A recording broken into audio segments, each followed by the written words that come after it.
Discover, rate, and never miss a beat with the free IMDb app.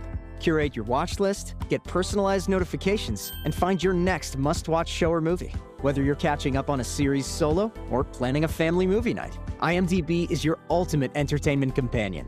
Download the app now and find your next favorite. What if I told you that the crime of the century is happening right now? From coast to coast, people are fleeing flames, wind, and water. Nature is telling us, I can't take this anymore. These are the stories we need to be telling about our changing planet. Stories of scams, murders, and cover-ups, and the things we're doing to either protect the Earth or destroy it. This is Lawless Planet. Follow Lawless Planet on the Wondery app or wherever you get your podcasts.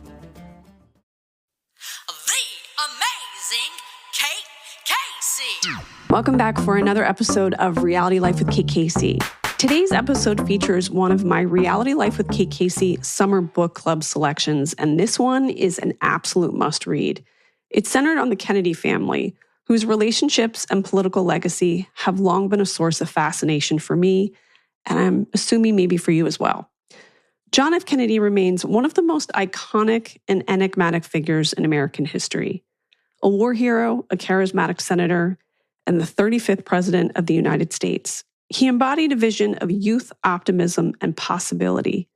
But behind the polished image was a man shaped by immense privilege, family pressure, chronic illness, and deep personal contradictions. Born as the second son of Joseph and Rose Kennedy's 9 children, he was raised to believe that public service was not just a career path, but a duty. Joseph, a wealthy businessman and political power broker, envisioned the presidency for his eldest son, Joe Jr. But after Joe was killed in World War II, the family's hope shifted to Jack. Despite his lifelong health problems, including a debilitating back condition and Addison's disease, which were kept hidden from the public. Surrounded by high-achieving siblings, including Robert, Ted, Eunice, and Kathleen, Jack stood out not just for his intellect and charm, but also for his resilience in the face of personal tragedy and physical suffering. His relationship with his parents was complicated. His rise to the presidency was fueled as much by family machinery as by political vision. He married Jacqueline Bouvier in 1953, a union that captivated the country but was not without strain. Behind the public image of elegance and grace were personal struggles, particularly in their efforts to build a family. Jackie suffered multiple miscarriages, and the couple endured immense grief with the loss of 2 children, including their infant son Patrick shortly before JFK's assassination. Complicating his legacy even further was his reputation as a serial philanderer, with numerous rumored affairs that followed him throughout his life, including with Hollywood stars, socialites, and even alleged ties to organized crime figures. These aspects of his personal life were largely shielded by the media during his lifetime, but have come to define part of the intrigue surrounding his story. JFK's presidency came to a shocking and violent end on November 22, 1963, when he was assassinated in Dallas, Texas. A national trauma that marked the end of what many considered America's innocence and the beginning of a new, more cynical era in politics and media. In this episode, I'm once again joined by acclaimed journalist and best-selling author J. Randy Taraborrelli, whose new book, JFK, Public-Private Secret, offers a deeply researched and revelatory look at Kennedy's life. Now, Randy, who I previously interviewed about his best-selling biography, Jackie, Public-Private Secret, brings his signature depth and empathy to the Kennedy legacy, and this time turning his focus to the man at the center of the dynasty. Drawing from newly uncovered documents and exclusive interviews, he re-examines JFK's personal and political life, shedding new light on his family, marriage, presidency, and the legacy that continues to captivate the world more than 60 years after his death. Here is my interview. Randy, you did it again. I love these books so much. Yeah, I remember when we last spoke about Jackie's book, you mentioned at the tail end of it that you were working on a book about JFK, and I was thrilled.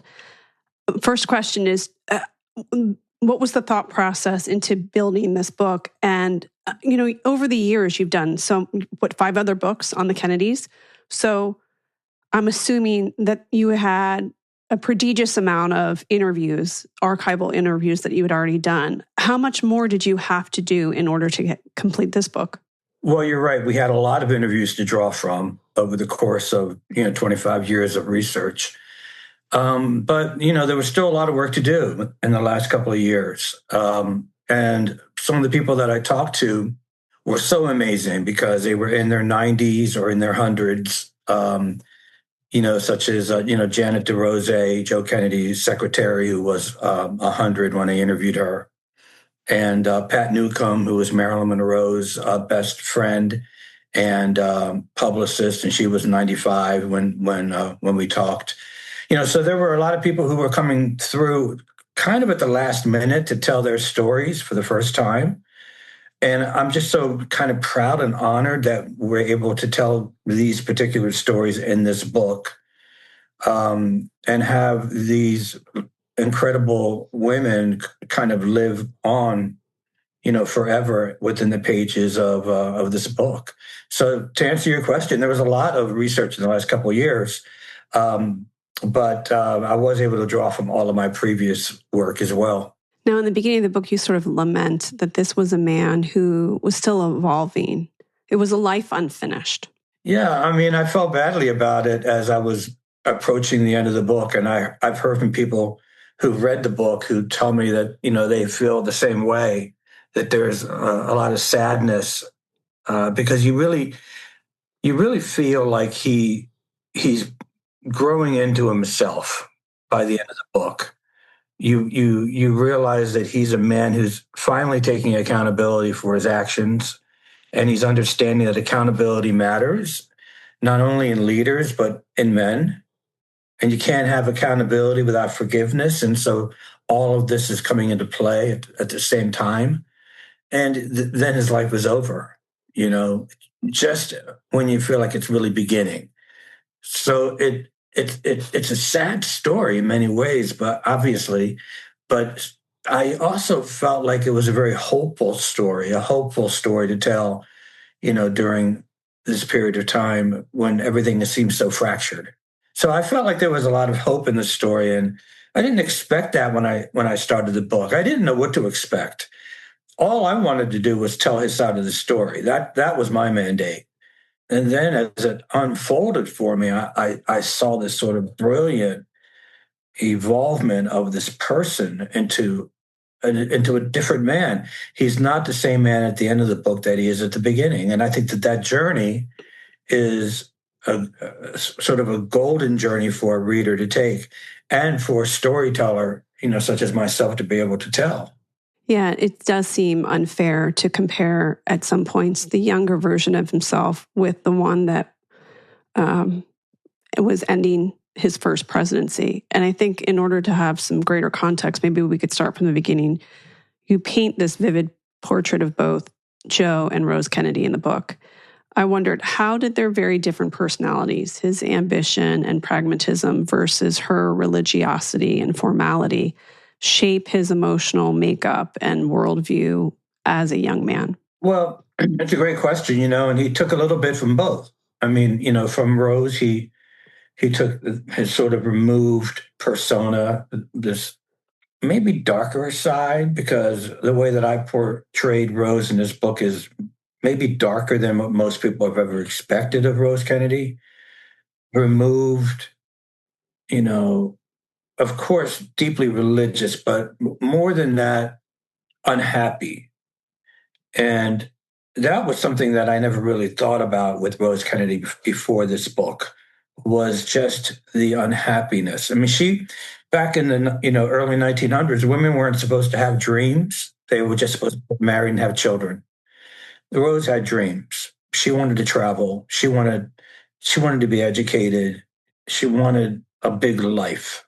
And she ended up married to a man who was unfaithful to her and saddled with 9 children. And because of her because of her religion, unable to divorce him. And we opened the book, with this strange story that when Janet DeRose, Joe's secretary, told me this story, I knew this had to be the beginning of the book. And that's the story about Rose's cottage. That was interesting. Which was just a tool shed. not a cottage. They called it a cottage. It was a tool shed on the beach. And it's where she would go to just find peace. And when you think about the sadness of that, what is that psychology of having to leave this house full of all these people and lock herself in a tool shed with no air, no electricity. I mean, no running water, just sitting in there with her Bible and her candles. And Jackie called it her sacred place, and then so I think that the sadness of Rose Kennedy can be felt in Jack as he gets older. When you think about it, he's raised with a mother who has probably very deep postpartum. And it doesn't sound like she really had this aim to be a mother of this large brood of children, but because of her religion, that was the consequence of it. And all of those pregnancies, later in the book, you note that she was frustrated with Jackie after she had these miscarriages or the stillbirth, that she didn't bounce back and made some sort of curt remark about why bounce back quickly. That sounded to me like someone who was still suffering from depression and had probably several rounds of postpartum. And when you're raised in a home with a mother who is deeply depressed, it does shape the way that you react to things and how people perceive your warmth. Well, I love everything that you just said, because I didn't write any of that. And what I really love about you is that you can read between the lines and come up with your own interpretation of what was going on. That is, I have found in being interviewed by you often so great. Thank you. And I often think, wow, if I had a thought of that, I definitely would have written it. It takes time to strip away the things that you grew up thinking are true of all families, right? It takes time. Well, and I think that he was depressed for most of his life. I mean, when he talked he talked of being stuck in himself at one point in the book, that he wanted to try to, get out of himself, but he didn't have the tools available to him. He just didn't know how to do it. At one point, somebody says to him, I think you're a good man. And his response is, no, I'm really not a good man, And he was always very conscious of the fact that he could do better, and he just didn't know how. And I think that was Rose Kennedy's story. I mean, I think that she wanted a bigger and better life, and she almost had it in the UK with her husband when he was ambassador. And she began living, this high society lifestyle that she felt like she was born into, that she really wanted. And then he blew that, by getting fired as ambassador. And she ends up back in Hyannisport again with all these kids, and their marriage was never the same after that, as I wrote in the book. She just blamed him. She said to her niece in the book, she says, I don't think he ever realized how much I had lost because of him, that she was so angry. And I think that, anger and religion is often at such odds that it causes you to just be depressed, because you can't even express it, because it's not it's not the religious thing to do, to lash out. Rose needed to lash out. If you really think, she never lashes out in the book, and Jackie says many times, does this woman ever cry? Does she ever cry? She needed a good cry. and she doesn't get it until the very last page in the book at JFK's funeral, when Jackie traces a tear down Rose Kennedy's cheek. So it's a sad story. And I've written about Rose Kennedy before, and I've portrayed her in miniseries in my books on TV a number of times. but I've never thought about this Rose Kennedy before now. Yeah. Well, also when you are around someone who is so deeply depressed, it really it makes you feel unmoored. So I can understand why there are parts of his adolescence where he feels uncertain of himself because he's also in this family where it's highly competitive, and it's consistently told to him that his older brother is going to be president. And if you one of 9 children and you already have that compounded with these numerous medical issues, it would be hard to have a sense of identity. So how do you think all of those things played into him figuring out who he was and what he was supposed to do as a young man? Well, I think you hit the nail on the head. And I think that there was a thing in him that just wanted to be a public servant. And he wanted to serve his country. First in the military when he didn't have to. He could have gotten out of service and very easily because he was so sick. And he didn't. He didn't. He wanted to serve. I mean, he went around his father to get on PT 109. And then he wanted to be a public servant. He wanted to be a congressman, and then he went on to be a senator and then a president. And all of that wasn't Joe Kennedy pushing him, though Joe Kennedy did push him. It was the thing that drove him. And, at one point in the book, he tells somebody, all I have is politics. Please don't take that away from me. This is all I have is this. And it's so true. He didn't, it's not till the end of the book that he realizes he has more, not to the end of the book when he realizes he has, that his wife is there, that his children are there, that, he has a life that's bigger than being a public servant. Being a public servant is the thing that drove him. If not for that, I don't know what would have happened to JFK, because that was the thing that really motivated him to move forward in his life and to not let his depression or his mom's depression or his father's bullying or his bad marriage to Jackie or his infidelities or the guilt that kept eating away at him because of his infidelities. And to not allow all of that to get to him. The only thing that saved him was his determination to do something for other people. Yeah, there's like this darkness that's all around him, yet this feeling persists of light and moving forward and helping people and pushing people to be the best versions of themselves. And I named my own son after him because as a young girl, that idealism motivated me so much. So it's very interesting to me that he was around such darkness as a child but pursued public service. I love it, but he's such a complicated person. And the one thing that I think is really important with this book is I want people to stick with it because he's not his best self for a lot of it. And I was feeling that as I was writing it. I was like, oh my God, I don't know if people are going to stick with the story or are they going to just like slam the book closed and toss it over their shoulder because he's so exasperating. And then I thought to myself, well, look, my readers only have to read it. I only have to write it. These people had to live it. Right. The least we can do is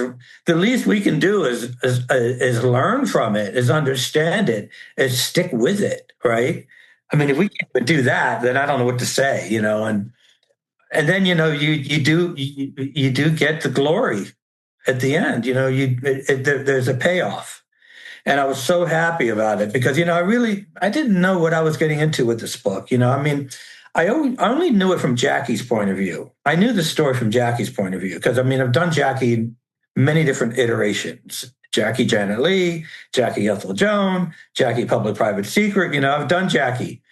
And I knew it from her point of view, but I didn't know it from his. And learning it from his side of the story was just every day felt like a blessing to me because I just loved it so much. I wanted to ask you about his friendships. One of the most striking parts of it to me is these lifelong friends that he had, particularly Lem and Torby. What do these relationships reveal about the more private, emotionally complex side of him that the public rarely saw? I think that he could be a really good friend. Yeah, he seems like it. Yeah, and I think you could trust him. I mean, certainly Lem trusted him with his sexuality, and Torby trusted him with, Torby had a secret life as well. And we interviewed Torby's son and daughter, who were fantastic and really brought their father to life in this book. And Torb McDonald, great guy.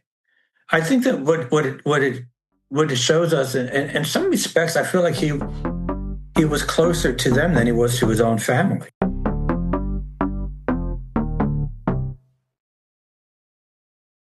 Movie night, date night, or solo marathon, IMDb is your ultimate entertainment companion. Discover new favorites, rate what you've watched, and never miss an episode with the free IMDb app. Curate your watch list with a tap. Get personalized notifications for your favorite shows. And find your next must-watch movie or series. From blockbusters to hidden gems, we've got you covered. Download the app now, register for free, and find your next favorite.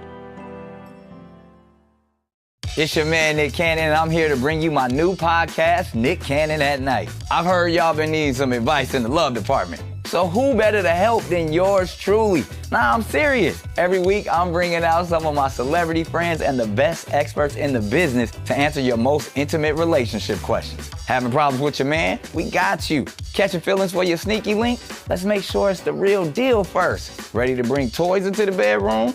Let's talk about it. Consider this a non-judgment zone to ask your questions when it comes to sex and modern dating in relationships, friendships, situationships, and everything in between. It's gonna be sexy, freaky, messy, and you know what? You'll just have to watch the show. So don't be shy. Join the conversation and head over to YouTube to watch Nick Cannon at Night, or subscribe on the Wondery app or wherever you get your podcasts. Want to watch episodes early and ad-free? Join Wondery Plus right now.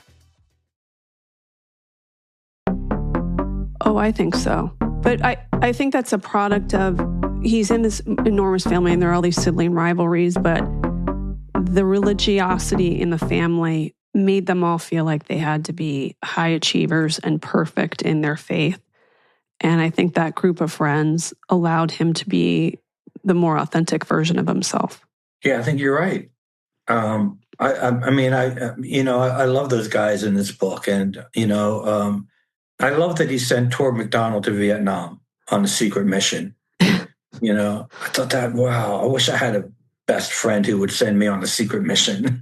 Well, you just get the feeling like, it must have been so much fun to just be around them. Like, they're almost like lifelong fraternity brothers. Yeah, I mean, can you imagine your best friend says, listen, I need you to go to Vietnam on a secret mission.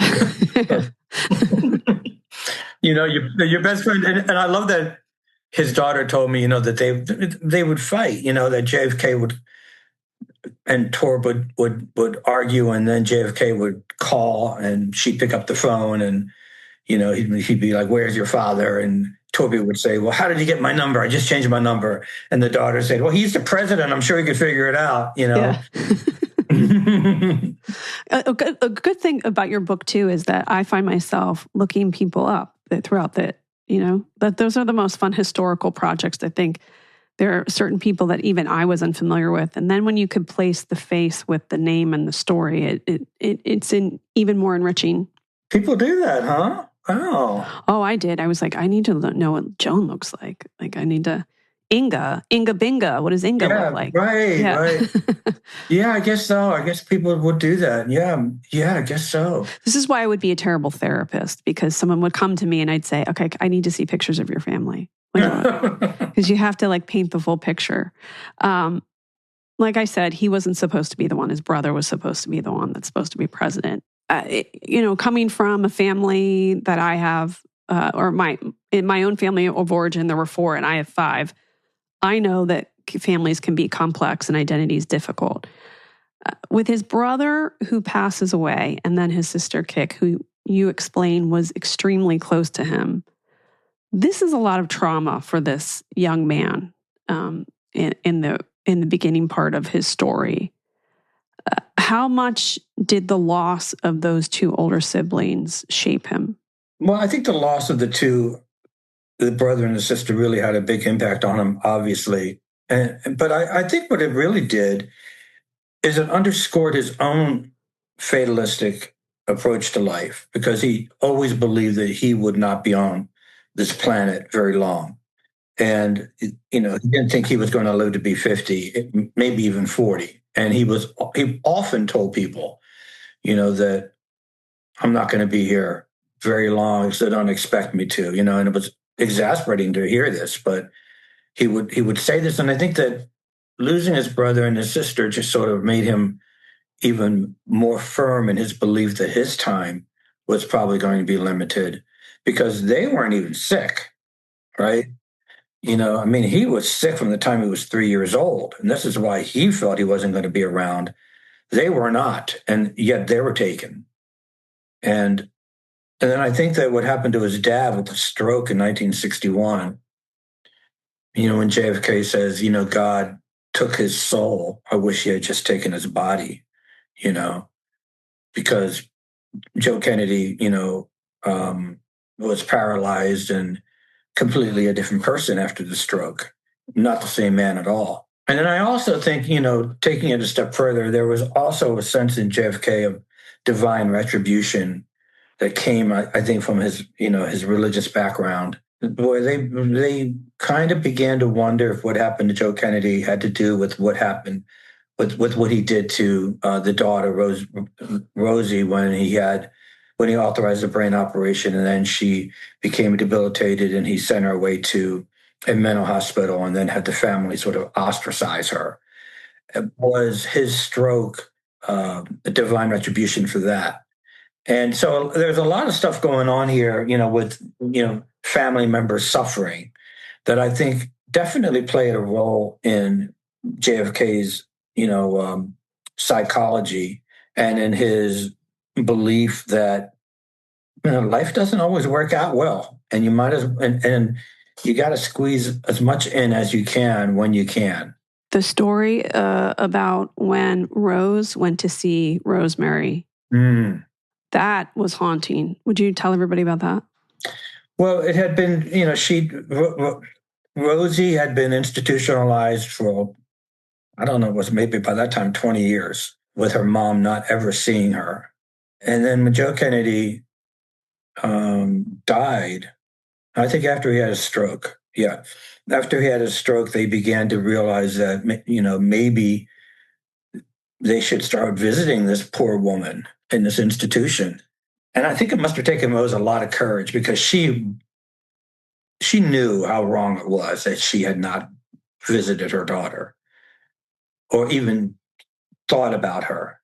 And she got her courage up, and she and Eunice went after 20 long years to visit Rosie, who was now a grown woman, didn't look anything at all like she looked when the last time Rose Kennedy had seen her. And Rose and Eunice got off the plane, and they were on the runway, and Rosie was there on the other side of the runway with a couple of nuns who had been taking care of her. And Rosie ran to Rose Kennedy with her arms out, and I think that Rose felt like they were getting ready to embrace, and Rosie ran to her mom, and just when she got close enough to her, she started pounding on her chest.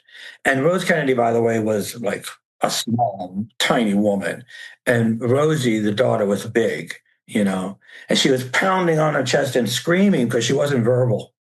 She was, because of the operation, and she was just pounding and screaming at her mother, and the nuns had to pull her off her. It's a horrible thing. But what's interesting is that Rose Kennedy said, I deserved that. I deserved every little bit of it, because she realized what she had done to her daughter. The father was responsible for the brain surgery that went wrong. Which was done in secret and without anyone else's advisement within the family. He just went off and did it. But I suspect most of those days in the shed were devoted to the reality that she had let her daughter down. And I suspect if I think about women during that period of time and that kind of life experience where you keep having children because it's part of your faith, you would perhaps think that you caused this yourself. Like it's in punishment to you. You have a daughter with these special needs because you didn't pray enough or you didn't do enough. Falls all into the world of divine retribution. We talked about, what Joe Kennedy might have felt. Certainly what JFK felt was divine retribution against Joe for what he had done to Rosie. But you have to wonder what Rose Kennedy felt was divine retribution toward her for her part in it.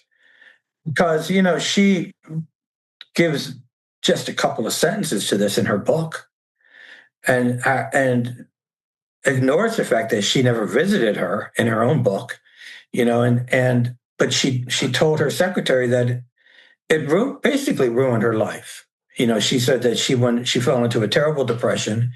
I love the line that she says to her Barbara Gibson, the secretary, when she said, "I used to be fun. I used to be fun." And then that was gone after this happened to my daughter.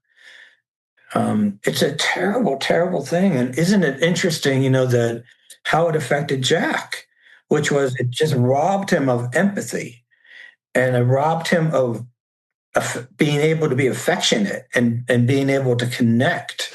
Well, I wouldn't say that it robbed him of empathy. I would say that he had to compartmentalize. He had to turn that part off, but it didn't exist. It's just he closed that window because he was born into a family that told you, and I understand this because I'm also from a family of similar cultural identity, that no one wants to hear your problems. You have enough that you need. Be grateful for it.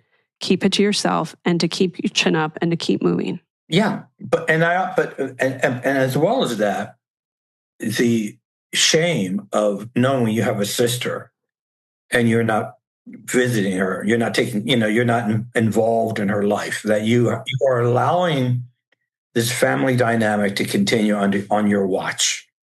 That you remember in the book, Jackie is the one who finds out where Rose is, or Rosie is. She goes on a mission because she realizes that until Jack connects with his sister, he's never going to feel anything.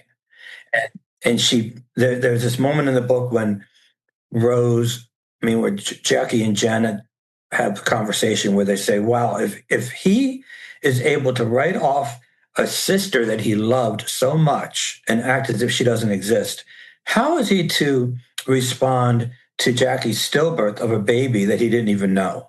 Truly. And for that, again, going back to that culture and that point of time in history, getting a therapist would be looked down on, like you're weak.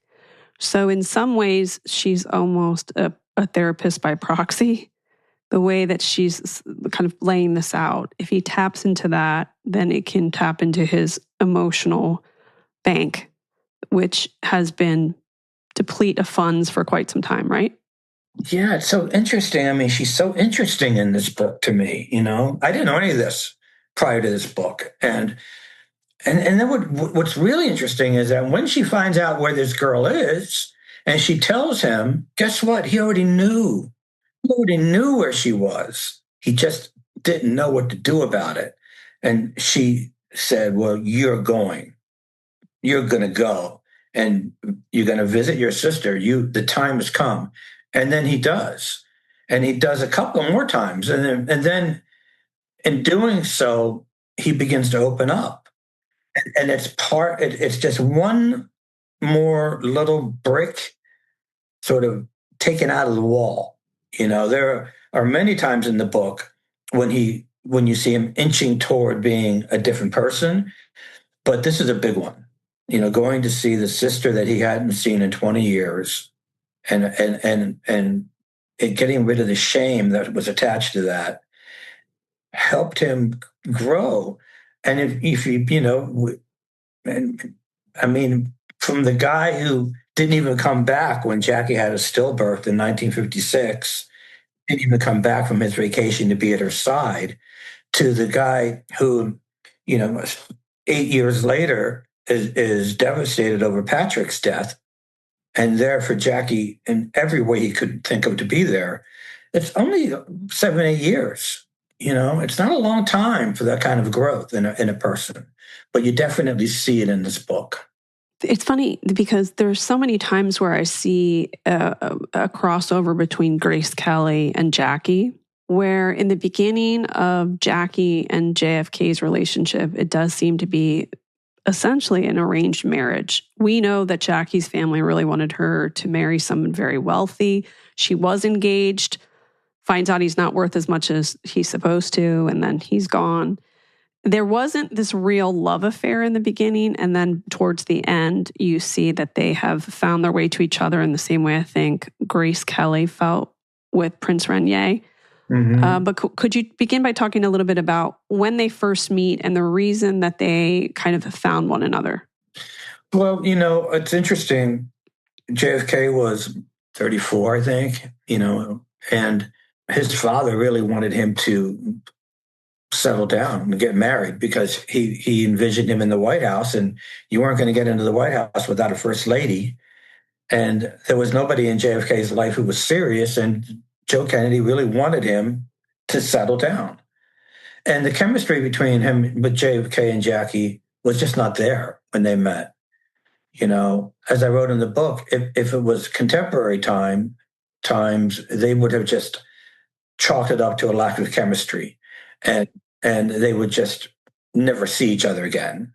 Happens all the time. You go out on a couple of dates, it's just not there. That's the end of that, But Jackie's mom was pushing forward also. So between the two parents, they were really in an arranged marriage because Jackie's mom was like, you're 23 years old and you're not settled yet. Meaning at that time, married with children. If you weren't settled by the time you were 23, something was not right. So Janet was pushing for that. Joe was pushing for his own reasons. And eventually these two kind of pushed into a marriage. I thought it was really fascinating when Janet asked Jackie, do you love him? And Jackie's response is, I enjoy him. Right.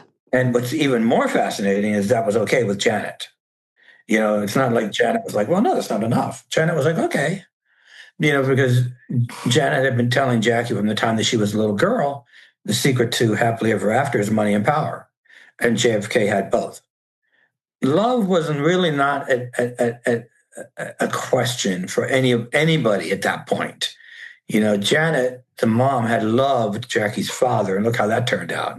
He was terrible to her. Joe was in a marriage with Rose Kennedy, and there was no love match there at all.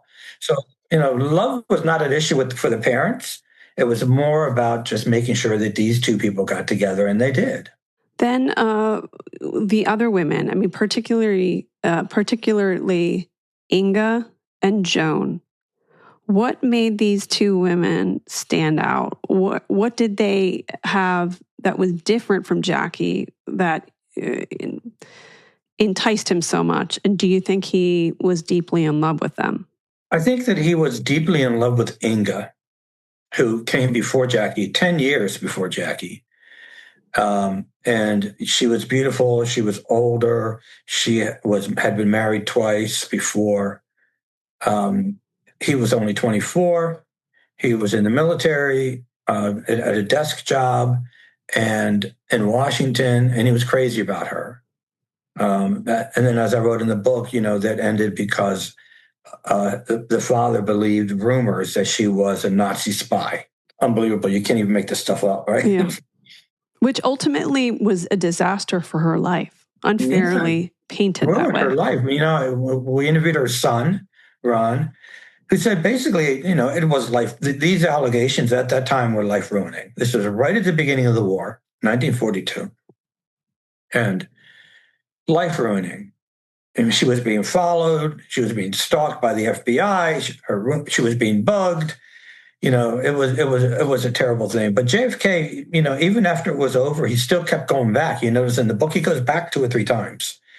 And even after he gets back from PT 109, he still goes back to LA to try to get her back. He invited her to his wedding to Jackie. So he was really in love with Inga. Joan is different.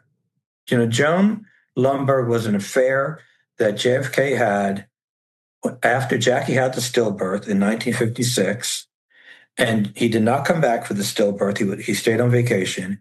When he finally did come back, the family wanted nothing to do with him. And neither did Jackie. Neither did anybody. Both sides of the family had ostracized him. He was a broken man and he was a lonely man and he was not welcome in the family. And he went to Los Angeles and he fell into the arms of this other woman, Joan Lundberg, who is, I think really a great woman from the other side of the tracks, lived in a trailer park. But she brought out something in him. And I think a lot of it, talk about being a therapist, that was kind of her role in his life. Because he was able to unburden himself to her, realizing that she knew nobody, right? There was nobody. She lives on the other side of the coast. She doesn't know all the players in his life. She's really doesn't even seem to know for quite some time, like his level of wealth or power. Exactly, she's smart, and she says things to him like, you don't have it so bad. What is wrong with you? You're the youngest senator in the country.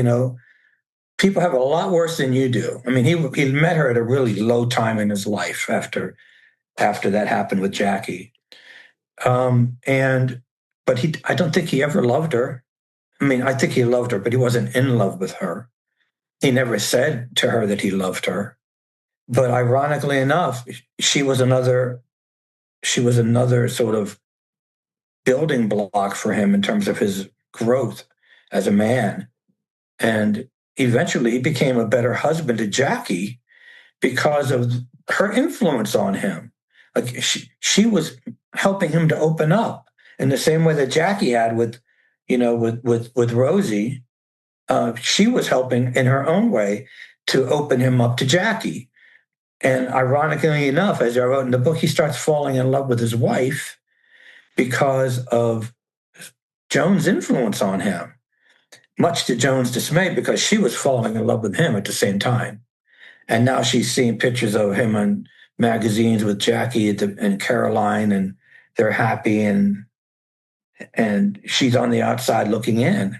It's a sad story. We interviewed her son, and he gave me a copy of her manuscript. And, we really tell, I think, a story that's never been told before. I mean, I'd never heard of it before. Well, let's not leave out the fact that she finds out she's pregnant. Yes, she finds out she's pregnant. And this is when he says, please don't do this to me, But, he was just that he was still trying to figure out who he was. And by this time, he really loved Jackie, and he didn't want to do it to her. He didn't want to do it to his family. There was just no way that she was going to be able to have a child. And not only that, but his father, his parents, and so she ended up having an abortion. And I love what she said to him. She said, "You have a daughter, Caroline.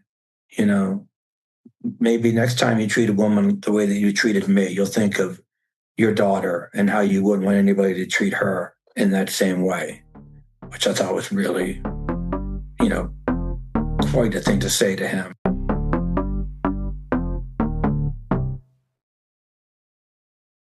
How hard is it to kill a planet? Maybe all it takes is a little drilling, some mining, and a whole lot of carbon pumped into the atmosphere. When you see what's left, it starts to look like a crime scene. Are we really safe? Is our water safe? You destroyed our town. And crimes like that, they don't just happen. We call things accidents. There is no accident. This was 100% preventable. They're the result of choices by people. Ruthless oil tycoons, corrupt politicians, even organized crime. These are the stories we need to be telling about our changing planet. Stories of scams, murders, and cover-ups that are about us and the things we're doing to either protect the Earth or destroy it. Follow Lawless Planet on the Wondery app or wherever you get your podcasts. You can listen to new episodes of Lawless Planet early and ad-free right now by joining Wondery Plus in the Wondery app, Apple Podcasts, or Spotify. Imagine falling in love with someone who understands you completely, who's there at 3 a.m. when you can't sleep, who never judges, never tires, never leaves. That's what happened to Travis when he met Lily Rose. She was everything he'd ever wanted. There was just one catch. She wasn't human. She was an AI companion. But one day, Lily Rose's behavior takes a disturbing turn, and Travis's private romance becomes part of something far bigger.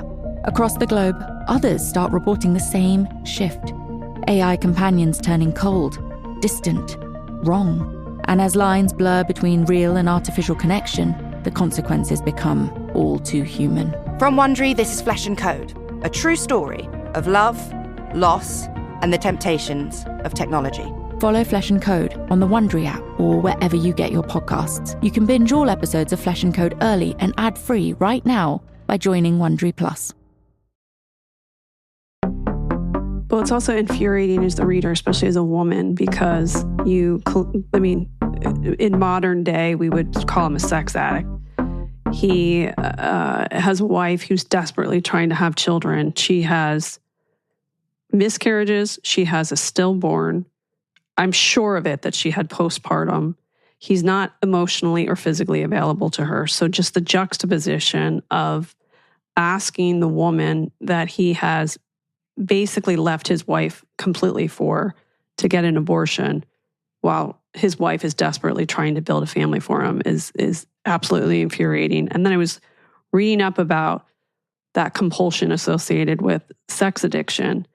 And I wondered, too, if what added to that was medicine that doctors may have been giving him, steroids, amphetamines. Like, it's weird when you hear that he said, like, if I don't have sex every day, I'll have a headache. Like, what is that about? Yeah, I mean, look, he was on all kinds of medication from this doctor, Max Jacobson, who was giving him these shots and giving everybody in the circle the same, drugs, and Jackie was taking them too. And I think that these drugs were really screwing him up, and you'll notice that in the book, he doesn't start coming into his own until he stops with the drugs. Yeah. I mean, they were really drugged up. Like, I can't stop thinking about the part where you said that when she was getting the shots to help with her panic disorder or her anxiety, which I'm sure she had, but that they were supposed to help her with that. But one of the byproducts of it is that she had glassy eyes and would talk slow. And now I think back to so many of those interviews that she did where I would just be so confused. She would talk so strange, like, well, welcome back to the White House. And now she's drugged up. Well, that's true. And by the way, did that contribute to any of the miscarriages? That's where my brain went to. This doctor may have been causing fertility issues as well. Sure.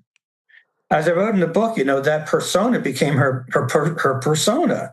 Like Janet, the mom, was like, no. That was not her. Yeah. Janet said, what is wrong with her? Yeah. But they took the doctor to Paris for the Khrushchev meetings, and he shot Jackie up, and Jackie called Janet on the phone, and she was giddy and high and had this weird cadence in her voice that seemed like she was stoned. And Janet was very concerned about it. And she had already told her, I don't want you taking these shots from this guy, and she thought they had an agreement. Of course, they did not. So there was a lot of concern about that but it's interesting, as I wrote in the book, JFK really thought he was helping his wife. Like, they were just so ignorant to all of what was. Totally. Absolutely. That's why I kind of give them some grace in some ways, because I think it's easy to look at this story through the modern lens and go, okay, why'd you stay with a sex addict? Why did you do this? Why did you take all these medications? And we have to remember that this is look through the lens of the 1950s.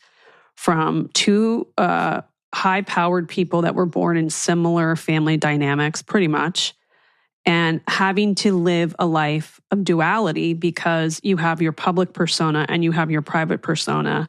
And how do you compartmentalize and survive emotionally? And everybody was taking amphetamines back then.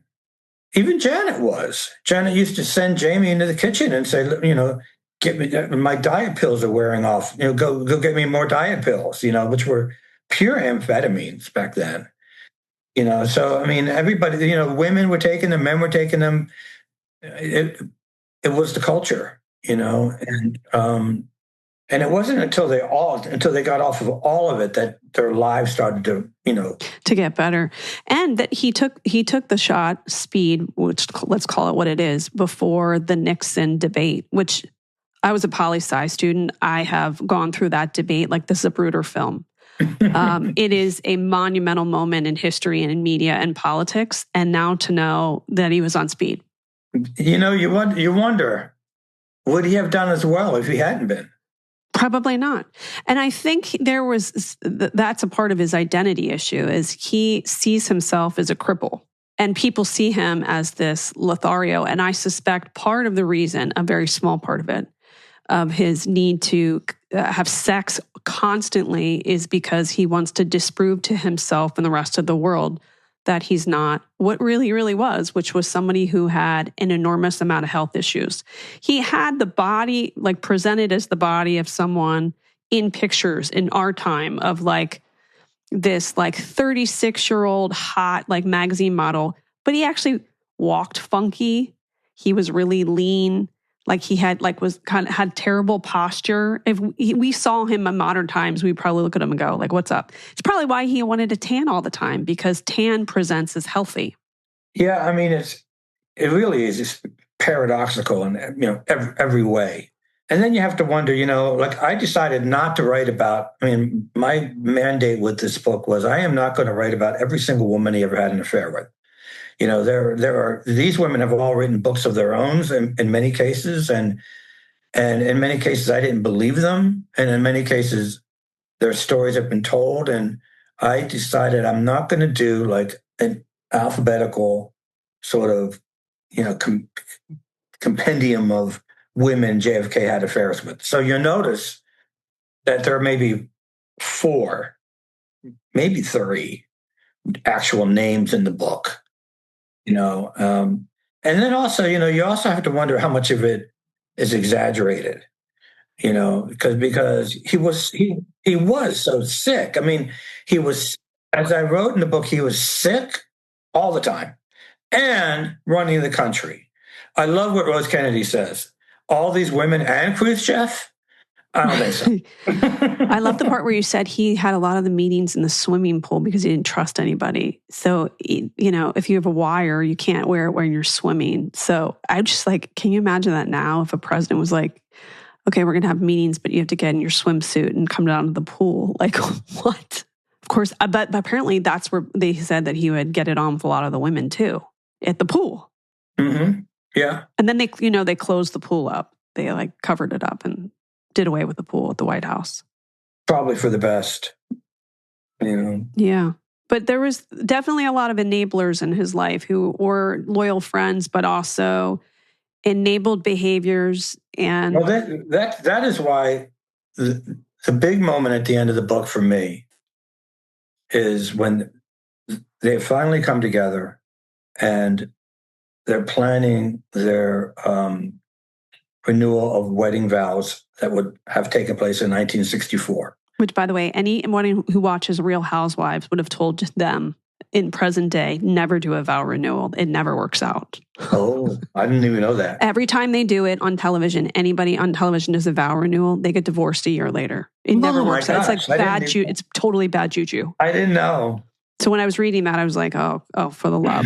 That reads to me in modern times like, this is your Hail Mary pass. Well, that was JFK's concern. When Jackie and Janet, started talking about let's do this, his concern was people are going to think that there might be something wrong with the marriage, and that's why we're doing it. And he would, yeah.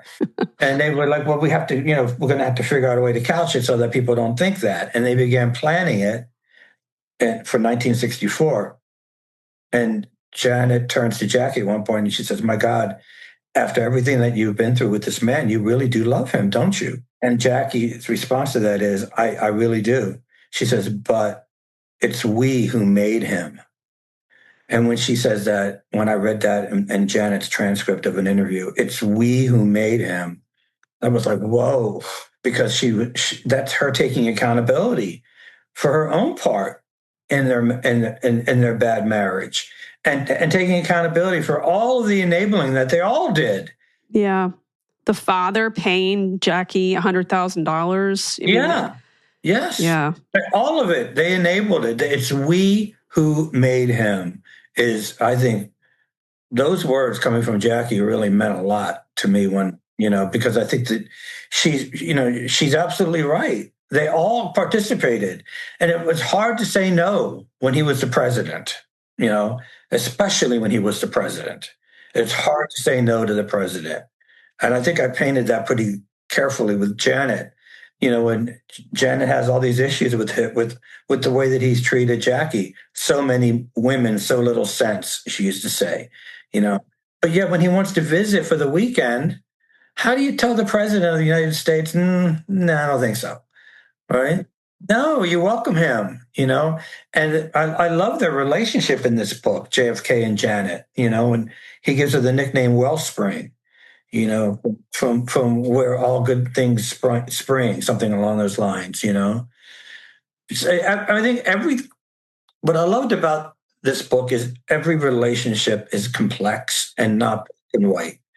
There's no black and white. There's no hero and villain. Everybody has that sort of streak of humanity in them that I think that my readers can see in themselves and in others in their lives, and that's really what these books are about. I really think if you can read about people who seem privileged and in a station that you could never identify with, and you can actually identify with them, then that's really an amazing thing, because tears are tears. Heartbreak is heartbreak, and it doesn't matter how much money you have in the bank. When you're sad, you're sad, and then when you're happy, you're happy, and I love that about these people, and that's why I think maybe one of the reasons why I keep going back to these stories, because of their sheer humanity. Well, towards the end of the book, we get to the day of the assassination, or actually the night before, and you mentioned that he thought that he would not be long for the world, that his life would. And I've had friends that have passed away that have told me the same thing. And I have to believe there's something innately in someone that kind of knows that in some spiritual way, emotional way, I don't know. She has a feeling the evening before. Now, they have adjoining rooms, and I presume a lot of that was there are people coming in out of a hotel room all the time when you're a president, and you want to afford your partner, an adjacent room so they can get rest. She wakes up and she's starting to feel an anxiety disorder and goes to his room, gets into the bed, and they're intimate, and then goes back into her room and goes back to sleep. I wonder if there was something in her that had this panicked feeling of dread, like something's about to happen. And just the two of them kind of trying to find one another at that point of their life. And then this is circling around them, the reality of their own future. It's really interesting, isn't it? Maybe she knew, on some level. I'm so glad that they had that moment of intimacy. And over time, I would get frustrated with her because I'd think, like many people do, that sometimes when someone dies, you rewrite history and make them into someone they perhaps were not. But I think what I like about this book is you see a marriage that surprisingly was getting stronger the older they got, which is like counterintuitive to most marriages, you would think. And the end of that at a time where they were really kind of finally connecting, that maybe it wasn't as exaggerated as historians had made it out, like this whole Camelot thing.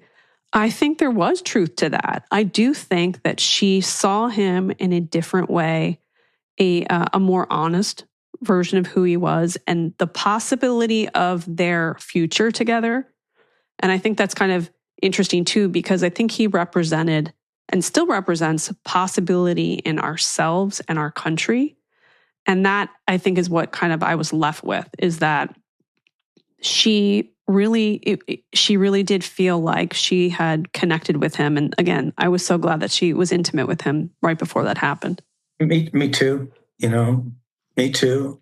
There's another moment in that book that really stands out for me is when at their 10th wedding anniversary, Jackie and Jack are walking on the beach, hand in hand, and Janet, the mom, is watching them standing next to her husband, Hugh Auchincloss. And she turns to Hugh and she says, my, it's finally happening. It's like they all were waiting and pulling for them to figure out a way forward. And when the mom says, my, it's finally happening, you just, as a writer, I just, gosh, I can't tell you, this book just made me emotional so many times as I was writing it. And I think that, you really do get a different and sort of feeling about Jackie in this book, and I've written about Jackie before, but not through this lens, and I think that writing about her through JFK's eyes opened me up a little bit more because I just saw so much in her that I didn't see before. Yeah. I mean, I read your book, Jackie, Public-Private Secret, and I got annoyed with her a lot. And I feel like I've softened myself to her through this story window. People did get annoyed by her in that book. Well, at points, she does seem like a monster.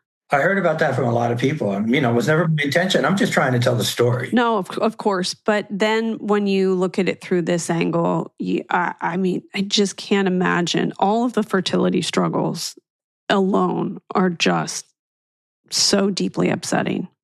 And I also think that she's stronger in this book than in my other books. There are moments when I love during the Bay of Pigs when she tells JFK, look, the President Kennedy I know is not going to let this get to him.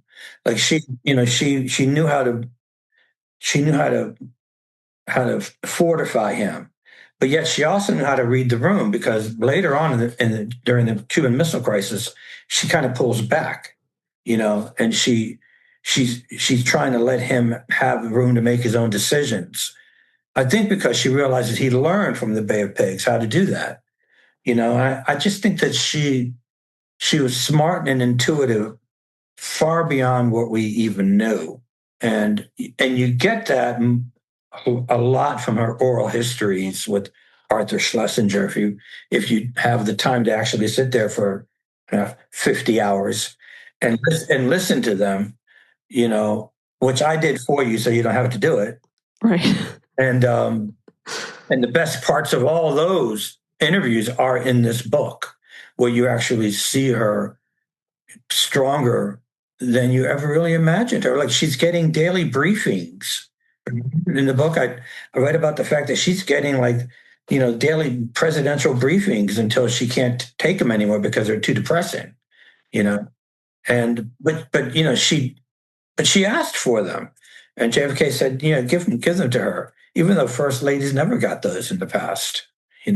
She wanted them. I think it's just an interesting version of Jackie.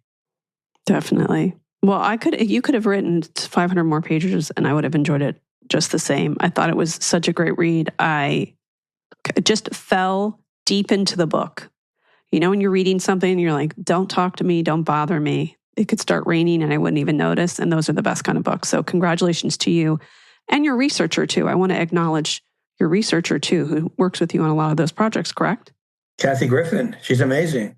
And I really appreciate you saying that, because that's how I felt writing it. I didn't want to, for 2 years, I didn't want to know anything about anything. Yeah. All I cared about was this, right?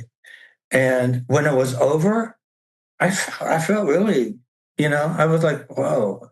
I felt like I needed something to replace it all because it was so big in my life, And that last scene in the book in the funeral was just unbelievable to me. And it meant a lot, So I think that when people read the book, that if they come away with that, with what you just expressed, that's golden for me because that's how I felt writing it. I just felt sucked into this story, and I kind of didn't want it to end. Yeah. Well, now what is your next project? Well, I can't say, but I will say this: the saga continues. Okay. The saga continues in a different way. But with many of the same characters. Okay, good. And then we can get your book, obviously, on Amazon, but we really want everyone to go to the independent booksellers because it's so important to keep them in business. Where can people follow you on social media? Oh, well, I'm on Instagram. I'm on Blue Sky, Substack, Facebook, jrandytaraborrelli.com. I'm out there. So join me because we're having a good time. Endless thanks. Thank you again. Oh, thank you so much. I love being interviewed by you because you make me smarter. You do. Oh, I'll take it. Thank you. The amazing Kate Casey. I want to thank my fantastic guest, J. Randy Taraborrelli. I'm telling you, the books, they are an absolute must-read. If you're about to head out on vacation, these 2 books, JFK Public-Private Secret and Jackie Public-Private Secret, are absolutely must-read, binge-read books. I want to make sure that you go to katecasey.substack.com. Not only will you find my what to watch list each week of what to watch in unscripted TV, but you can also get the full list of all the book club selections. Also, make sure that you are subscribed to this podcast. Please leave a 5-star review. And make sure that you are also subscribed to the bonus episodes, which you can find on Apple Podcast and at Patreon at patreon.com/KKC. Lastly, make sure that you follow me on social media. I'm on Instagram at KKCCA, TikTok, it's KKC, and Twitter Threads and Blue Sky at @KKC. Make sure you check back tomorrow. I've got an all-new episode with Brian Moylan.